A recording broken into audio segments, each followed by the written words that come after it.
राष्ट्रपति बाइडेन जो हैं वो पहुंचे हुए हैं, अमेरिकी राजदूत वहां मौजूद हैं और भारतीय केंद्रीय मंत्री उनको रिसीव करने के लिए वहां पर बड़ी चर्चा हो रही थी कि क्या प्रधानमंत्री खुद जाएंगे रिसीव करने के लिए।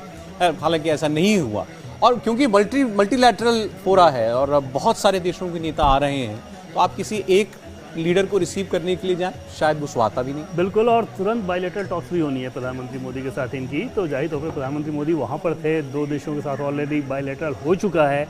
वीके सिंह जी को यहाँ पर भेजा गया था जो बाइडेन को रिसीव करने के लिए, और वीके सिंह को चाइना के प्रधानमंत्री को भी रिसीव करने के लिए इन्हीं का चयन किया गया था।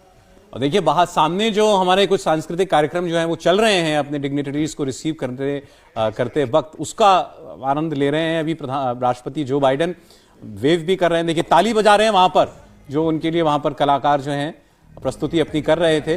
और पहली बार भारत आए हैं तो एक जो किसी भी आप नए देश में जाते हैं तो वहां पर आप चाहे राष्ट्रपति हो या आम व्यक्ति भी हो, किसी नई जगह को देखते हैं तो आंखों में थोड़ी चमक होती है। किसी नए जगह को पहली बार देखने पर वो आप महसूस कर सकते हैं। और ये अमेरिकी राष्ट्रपति की ट्रैवल, जिस तरीके से उनका वो ट्रैवल करते हैं उसका एक हिस्सा है कि गाड़ी उनकी साथ में आती है। जिस गाड़ी में वो वहाँ चलते हैं वैसी गाड़ी यहाँ हर विजिट पर जो है साथ में लाई जाती है।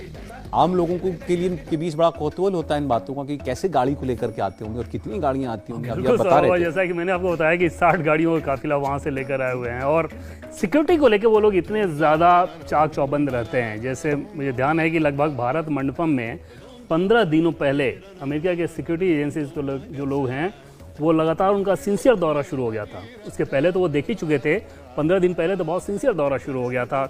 ITC मौर्या जहाँ पे जो बाइडेन को ठहरना है वहाँ पे 400 कमरे उन्होंने बुक करा रखे, पूरा होटल ही ले लिया, पूरा होटल ही ले लिया है। और आसपास सिक्योरिटी को लेके बहुत ज़्यादा सजगता रखती है। लेकिन एक चीज़ इनकी खास बहुत लगती है सौरभ, कि उसमें आपको वो हैसल फ्री सिक्योरिटी सिस्टम देते हैं, क्योंकि वो सबसे ज़्यादा भरोसा करते हैं अपनी तकनीक पर और अपने इंफॉर्मेशन पे। और उनका जो सिक्योरिटी सेटअप है, कहीं भी आप जाकर देखें तो आपको ये समझ में आएगा कि बहुत गुपचुप तरीके से करते हैं, बहुत उसका कोई दिखावा या विजिबल नहीं होते, विजिबल बिल्कुल नहीं होता। अरे एक चीज इंटरेस्टिंग हमने और नोट की, क्योंकि दिल्ली में रहते हुए इतना अरसा हो गया और विजिट्स को हम लोग देखते रहते हैं कि खास होटल में ही रुकते हैं अमेरिका के राष्ट्रपति जब आते हैं या और कोई बड़ा लीडर जब आता है, तो वही 2-3 होटल्स हैं जहां पर व्यवस्था की जाती है इनकी। उसमें सौरभ बड़ी बात तो है कि ये रहती है कि जो आपके पास बेस्ट ऑप्शन है उसमें ये जाते हैं। जैसे दिल्ली के बेस्ट जो ऑप्शन हैं उसमें गए हैं इस बार, क्योंकि भीड़ बहुत ज़्यादा है, जिसमें से कई दूसरे होटल का भी नंबर आया है। और उसमें स्थिति तो ऐसी हो गई थी कि मुझे कोई बिजनेसमैन बता रहे थे कि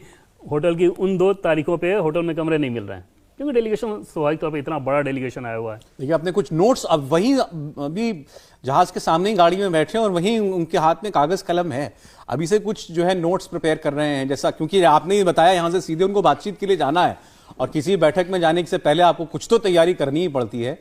तो शायद वहाँ पर राजदूत से अपने उनकी मुलाकात हुई है तो वहाँ से भी वो कुछ फीडबैक ले रहे हो या टॉकिंग पॉइंट्स ले रहे हो। गाड़ियाँ देखिए जो बाइडेन की अभी भी टारमैक पर खड़ी हुई हैं और यहाँ से सीधा लोक कल्याण मार्ग पर वो जाएंगे। यहाँ से उम्मीद की जा रही है होटल जाएंगे। होटल मौर्या और 7 LKM की अगर बात करें तो बमुश्किल 2 से 3-4 मिनट का रास्ता, अगर ट्रैफिक फ्री रहा, जो कि फ्री है ही, पूरी तरह से ट्रैफिक रोका गया है। ये भी इस बार की ये बायलैटरल बैठकें जो हैं प्रधानमंत्री आवास पर हो रही हैं। पहले ये भी और हैदराबाद हाउस में कहीं कहीं होती थी, लेकिन इस बार प्रधानमंत्री नरेंद्र मोदी ने खुद ये तय किया कि 7 LKM, क्योंकि हम सभी जानते हैं कि प्रधानमंत्री के आवास के अलावा वहाँ प्रधानमंत्री का दफ्तर भी है। और आमतौर पर सौरभ प्रधानमंत्री के काम करने के तरीके को देखें तो साउथ ब्लॉक में वो डेली नहीं आते, वो ज़्यादातर उनकी जो मीटिंग होती है वो 7 LKM में ही होती है। तो उस लिहाज से बायलैटरल टॉक्स हालांकि वो हैदराबाद हाउस में होता रहा है, लेकिन हम सभी जानते हैं कि समय एकदम से नहीं है। और ऐसे समय में आप बहुत आनंद फानन में 2 दिन के अंतर पे अगर आप 15 बायलैटरल कर रहे हो G20 मीटिंग के अलावा, समझिए कितना दुष्कर काम है। ये तो हम आपसे समझना भी चाह रहे थे, हमको तो या दर्शकों को तो टीवी स्क्रीन पर अब ये नेता आ गए, चले ठीक है, अब यहाँ के राष्ट्रपति आ गए, अब यहाँ के प्रधानमंत्री आ गए, वो दिखाई दे रहा है। इस सबको जो मैनेज किया जा रहा है जिस तरीके से अंदर कितना बड़ा लॉजिस्टिकल चैलेंज था ये, और कैसे हम इसको कोप अप किया है। और उसमें सौरभ चैलेंज के अलावा उस विजन को देखिए कि तकरीबन 1 महीने पहले प्रधानमंत्री मोदी ने यह भी कहा था, जो लोग जिनके ऊपर ये जिम्मेदारी है मैनेज करने की इस पूरे कार्यक्रम को, कि देश भर से 100 से 125 ऑफिसर, यंग ऑफिसर्स को चुने, उन्हें भी इस काम में लगाएं ताकि उनको एक एक्सपीरियंस भी मिल जाए। मतलब ये कि एक तरफ आयोजन कैसे सफल हो इस पर तो आपका ध्यान है ही, और उस आयोजन के द्वारा आप क्या हासिल कर सकते हैं, ज़्यादा से ज़्यादा अपने यंग ऑफिसर को ट्रेनिंग भी कैसे दे सकते हैं, उस काम की भी उन्होंने जिम्मेदारी दी। और 2 महीने पहले सौरभ ये कार्यक्रम हो रहा है, जो फिक्स शेड्यूल था, यूजुअली ये बैठकें नवंबर में होती हैं, 2 महीने पहले उस कार्यक्रम को करना, देश भर के 60 जगहों पे उस जगह का चयन करना, वहाँ पे 200 से ज़्यादा मीटिंग कराना, लॉजिस्टिकली समझिए कितना मुश्किल काम था। उसमें भी चीन जैसा देश ये नहीं चाहता था कि जम्मू कश्मीर में कोई बैठक हो G20 को लेके, और चीन ने लगातार उसमें अड़ंगा डालने की कोशिश की, उस अड़ंगे को दूर किया जाना, और जम्मू कश्मीर में भी बैठक हुई। शेरपाओं की जब बैठक होती है जिसमें आप जॉइंट कम्युनिकेट जहाँ से आना है, वहाँ भी चीन की तरफ से लगातार कुछ न कुछ ऐसा किया जाता रहा है। कल भी मानेसर में वो बैठक खत्म हुई है, वहाँ भी हमारे सोर्सेज बताते हैं कि कुछ न कुछ अड़ंगा डालने की कोशिश होते रही है, उसको भी उस पार किया जाना। और सर अब कई दूसरे कार्यक्रम को इंटरनेशनल लेवल पर हम लोगों ने कवर किया है।